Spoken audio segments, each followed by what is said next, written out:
Gawa tayo ng cucumber kimchi. Meron akong 4 na pipino at dahon ng sibuyas at chili powder, sibuyas bawang at gochujang. O ito 'yon. Nongbu red pepper powder. O yun yung maganda, yung mura pa yung pipino. Para hindi mo na kailangan tanggalin ang buto. Hiwain mo lang kung gaano kalalaki ang gusto mong hiwa. Ito gusto kong hiwa ganitong kalaki. Slice na rin natin ang dahon ng sibuyas. Half inch. At ang aking maliliit na sibuyas, bawang, sobrang pino lang din na slice. Ilagay natin yung chili powder. 1 teaspoon. 2 teaspoon na, sige. Ang sibuyas, dahon, sibuyas, ang bawang, haluin natin.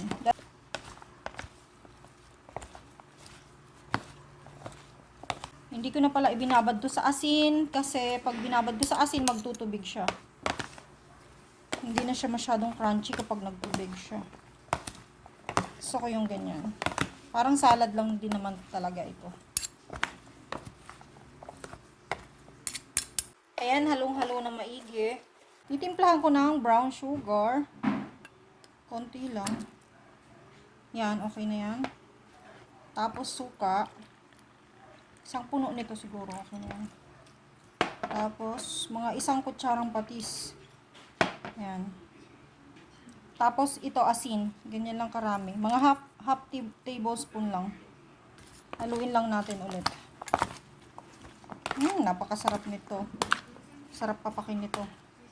Ayan, nahalo ko na ng maigi. Tikman natin. Crunchy. Dapat talaga dito kakainin kagad. Tikman natin. Sarap nito sa no? Mga prito. Masarap. Gustuhin ko ng tamisan pa, hindi pwede sa Jay. Hanggang pang asin. Suka, no?